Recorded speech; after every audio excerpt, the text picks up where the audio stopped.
We focus on history, culture, religion, art, social, and philosophy of Nusantara. Here, in the presence of Nusantara, we were made to be forgotten about the goodness of ourselves. Because negativity seems to be more interesting for us. Now, I'm Sutoyo Raharto and friends, assist you, to remind you, to awaken you that we still can find the gems of Nusantara. They are the great sights of Nusantara.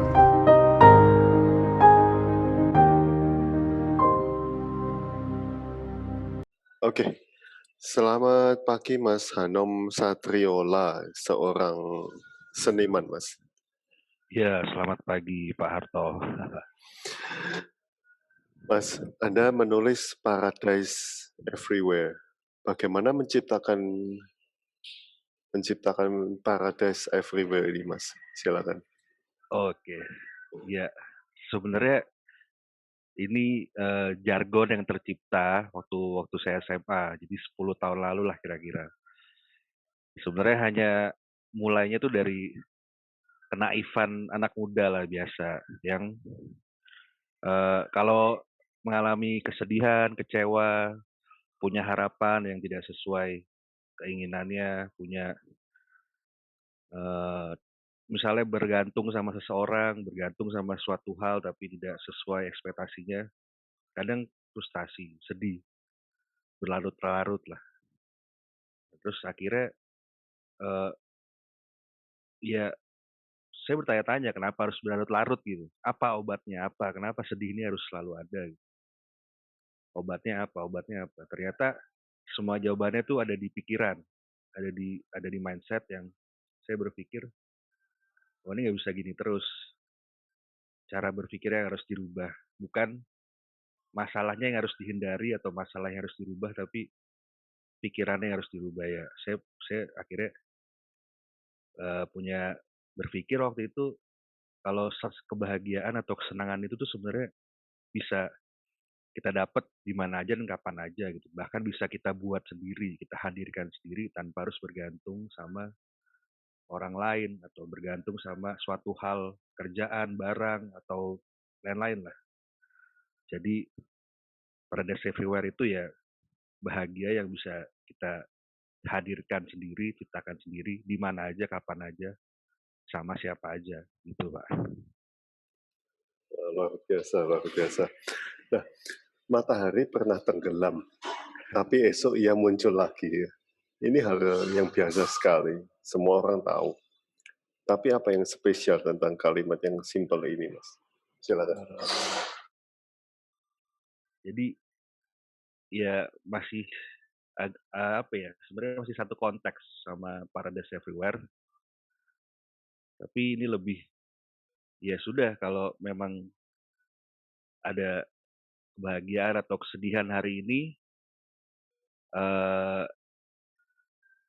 dan akan seperti apa kita besok itu misteri. Yang penting fokus dengan hidup di hari ini, persiapkan untuk besok. Karena sejujurnya saya juga nggak pernah punya pandangan atau apa yang harus saya lakukan, apa yang harus saya capai 10 tahun kemudian, itu tidak pernah punya saya. Saya hanya melakukan hidup yang terbaik hari ini. Saya percaya hasil itu ya kedepannya kita itu yang adalah kita hari ini, Pak. Jadi bukan gimana ya, bukan sesuatu yang akan ada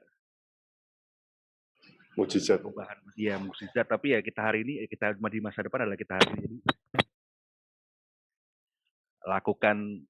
lakukan yang terus yang sebaik-baiknya hari ini, biar ya seperti itulah Pak kira-kira. Oke. Mas sering bercanda dengan dewa dan dewi ya? Apa yang dicandain, Mas? sebenarnya ya itu hanya kiasan ya, perumpamaan ya. Jadi saya itu seorang seniman ya, kebetulan anak dari seniman juga, bapak saya juga seniman. Eee, Sejak SD, sejak tahun 2000-an saya itu diajarkan latihan olah rasa dengan bapak saya. Saya waktu SD itu saya jam sekitar pagi-pagi berenang di Solo tuh ada namanya Tawangmangu, air terjun. Itu di gunung jam 7 pagi, udah dingin, dan ini disuruh nyemplung ke airnya. Saya dipaksa, kenapa? Dingin, saya nggak mau, ya harus nyemplung. Biar dia bilang, ya saya nggak ngerti waktu itu omongannya segala macam ya, jelas saya hanya kesal sama bapak saya.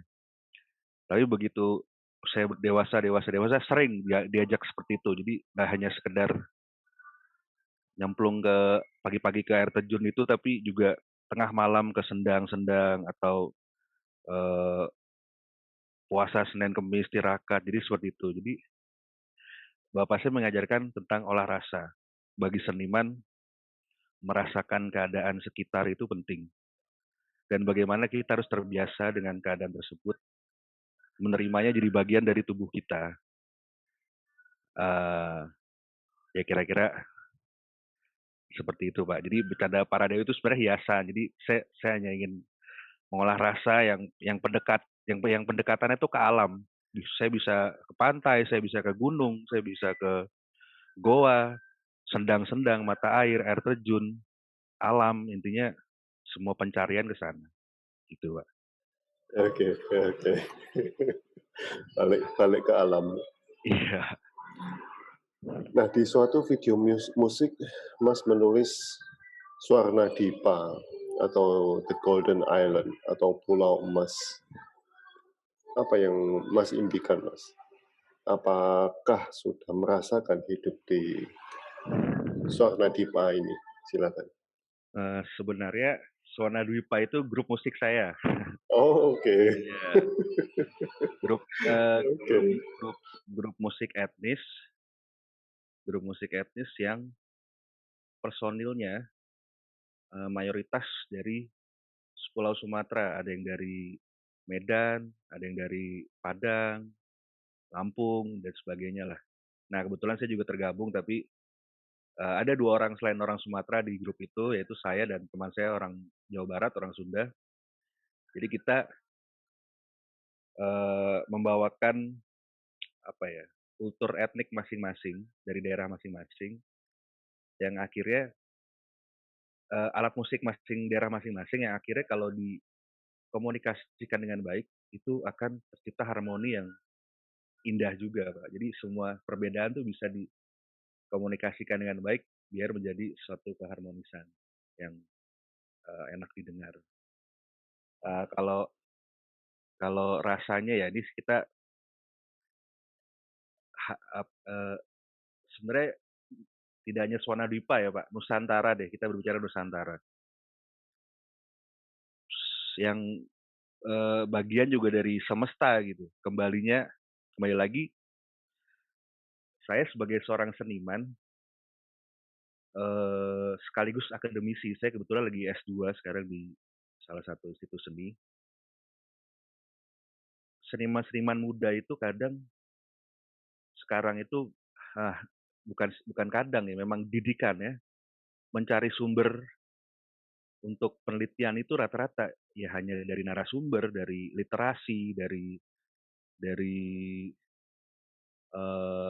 fenomena yang terjadi gitu, Pak. Tapi lupa kalau sebenarnya itu para empu zaman dulu, seniman-seniman zaman dulu, sumbernya ya alam, Pak, bukan literasi, bukan narasumber apa-apa, tapi mereka Oh, mencari ke alam. wow. Ya, empu-empu kita itu untuk menciptakan tari, menciptakan musik, ya mereka melihat alam, mendengarkan alam, merasakan alam, bukan berhayal tapi langsung terjun. Seperti yang saya bilang tadi, lakunya itu kalau kebetulan saya orang Jawa ya, Pak, lakunya yang saya tahu para empu itu ya puasa Senin Kemis, terus begadang tengah malam, atau mereka ke gunung, mereka ke laut, mereka ke goa, mereka ke sendang. Tujuannya bukan untuk hal yang mistis atau seperti apa, tapi menurut saya mereka ya mencari sumber. Karena zaman sekarang sumbernya manusia, zaman sekarang kan Wikipedia atau sosial media. Tapi Iya, iya, iya. orang zaman dulu menyerap informasi yang begitu hebatnya ya, menurut saya langsung dari alam, karena mereka langsung terjun ya Pak, langsung dekat, mereka menyatu kalau bisa dibilang. Ya itu yang juga saya terapkan sampai hari ini. Saya masih melakukan itu.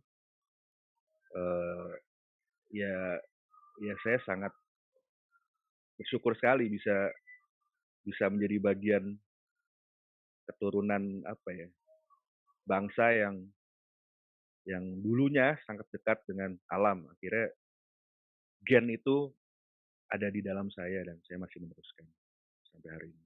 Ya, Wow, seperti itu kira-kira. wow, luar biasa. Ambil jurusan apa, Mas? Saya pengkajian musik. Oh, oke, oke. Etimolog apa? Dulu Etnomusik. dulu S1-nya etnomusikologi, tapi S2-nya sekarang ya sama sih, tetap etnomusikologi, tapi lebih spesifiknya pengkajian musik, Pak. Oke, oke. Terima kasih Mas atas sharingnya. Siap, Ya, Bapak. terima kasih. Sama-sama. Sampai ketemu di Solo. Rahayu, sama-sama. Yes.